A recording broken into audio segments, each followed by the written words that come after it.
Hey guys, Matt here. This is my review of From the World of John Wick, Ballerina, or as I like to call it, Ballerina, a John Wick story. This movie is directed by Len Wiseman, who directed Underworlds 1 and 2. This movie stars Ana de Armas. Now, the plot of this movie is Ana de Armas plays a woman named Eve Macaro, who, as a little girl, her father was killed. So when she grows up, she trains her body and her mind to take on those responsible.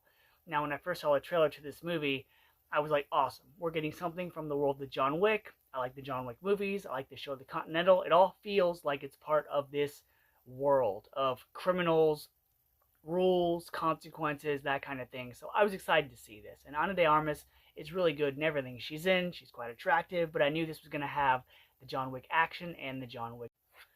And then the trailer for this movie came out, and they kind of spoiled something about the plot. Even though they didn't expressly show you how long a certain character was going to be in this movie for. They were in the movie longer than I thought. They still kind of spoiled that with the film, but it's okay. It is what it is. Now, this movie is a revenge film. So you're going to have a character go on this mission. She's going to meet certain characters along the way. She's going to get information. She's going to get help, support, weapons, what have you. This is a John Wick movie. You're there for the action. You're there for the style. You're there for the kick butt soundtrack.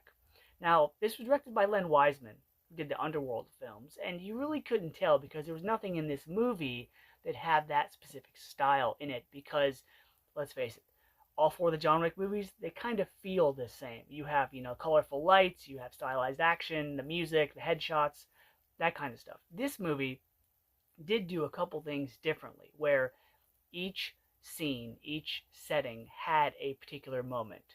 Some including big metal doors in a cabin, some including kitchenware, others including flamethrowers.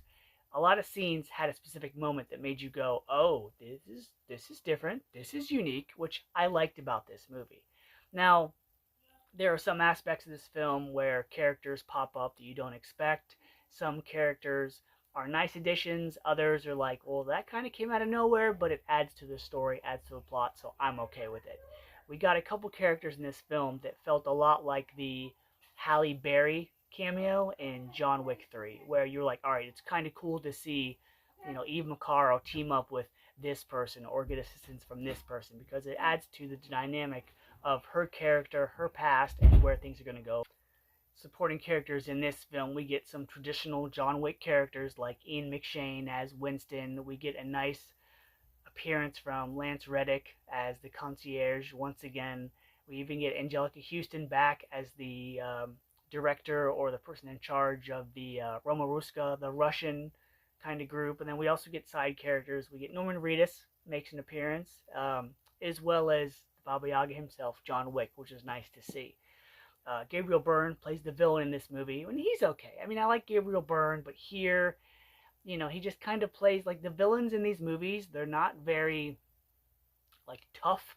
They talk a lot, and they seem like they're evil people, but they're just not tough. And I would just like there to be a villain that can kind of go toe-to-toe with John Wick. Because aside from the first movie, we've never really gotten that. We've never really got the antagonist fighting the protagonist. It's either they're facing off in a challenge, or they're talking to each other, and just, I've wanted more, and that's the same with this villain here. So, the weapons were neat.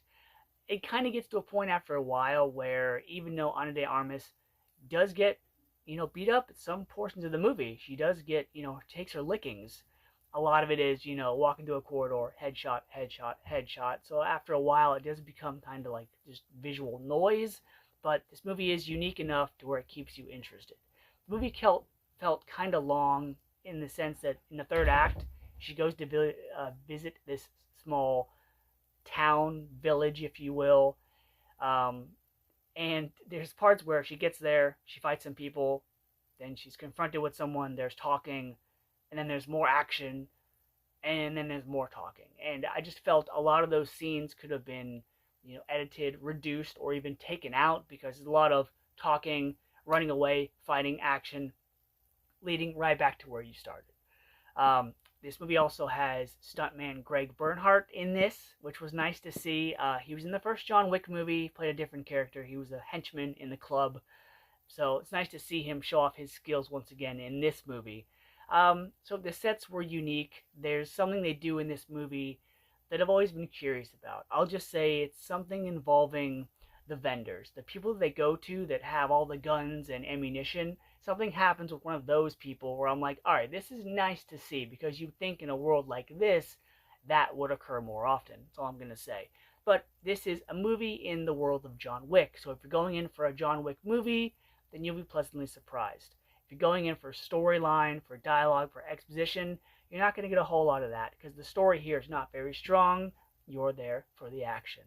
So because of that, I'm going to give Ballerina, or from the world of John Wick, Ballerina, a B. So this was nice to see, and I'm looking forward to more John Wick movies in the future.